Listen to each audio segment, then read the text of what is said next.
Padre Pio is often associated with serious matters, such as stigmata and the salvation of souls, but he also had light and carefree moments that reveal his joyful nature. Stay tuned to hear the testimonies.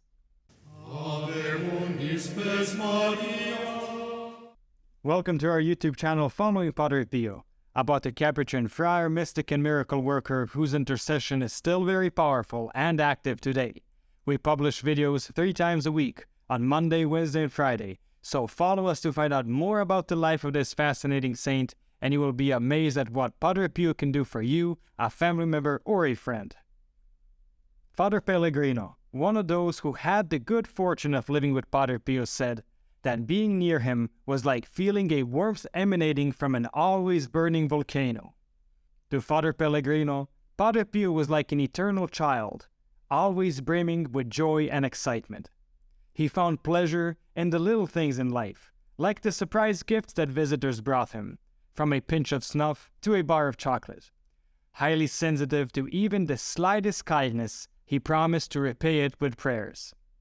But what he cherished the most was the delicate pleasure of friendship.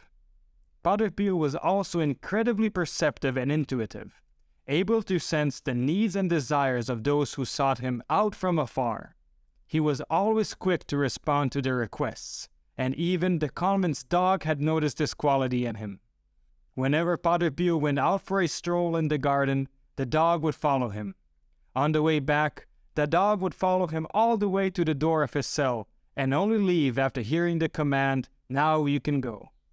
Living in the presence of God did not mean that Padre Pio had lost his love for conversation.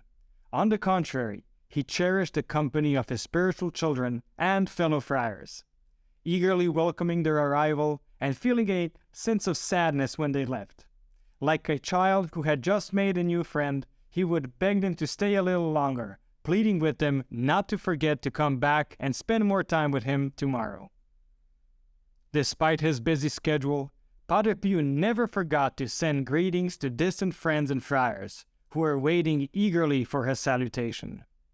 His heart was filled with love and kindness, and he made sure that those around him felt the warmth of his affection.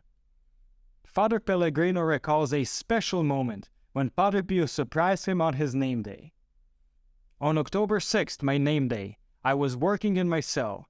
I had not yet seen Padre Pio that morning, and was impatiently waiting for 11 o'clock to greet him. But it was already past the hour, and I had not yet heard his half-crawling steps, accompanied by his customary fits of coughing. Suddenly, I had the impression that he was standing in front of my door and was gently tapping on it. I was suspicious, he continued, so I went to open the door. It was him, smiling and a little embarrassed, like a child caught by his mother doing something mischievous. He said, "Tanti auguri," which is an Italian expression for wishing someone many wishes for one's birthday or even Christmas. And taking the little flower he had just placed in the keyhole, he offered it to me. I thanked him, deeply moved, and kissed his hand. I still treasure that flower among the dearest things of my life. Father Gabriel Amors, a famous exorcist, was also known for his good humor. He once shared a delightful testimony about his encounter with Padre Pio.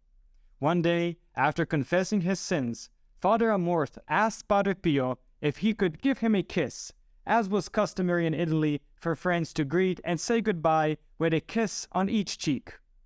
Padre Pio immediately responded with a resounding "No."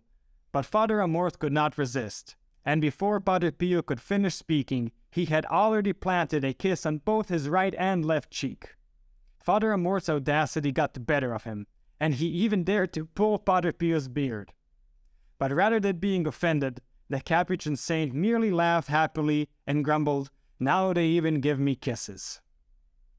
Father Pellegrino's and Father Amorth's testimonies show the playful and humorous side of Padre Pio, a side that many people may not have been aware of.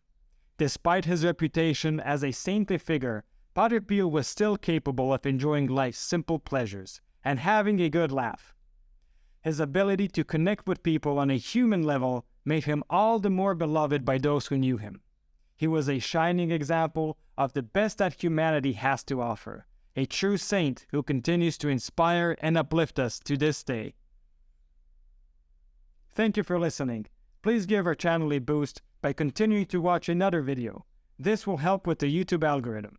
I have recommended some videos especially chosen for you on the end screen. Or just click on one of the links in the description below for a full selection of great Padre Pio stories. And don't forget to enroll your Mass intentions for next Friday's Padre Pio Holy Mass. You will find the link in the description below. And stay tuned for the next video on the life of Padre Pio.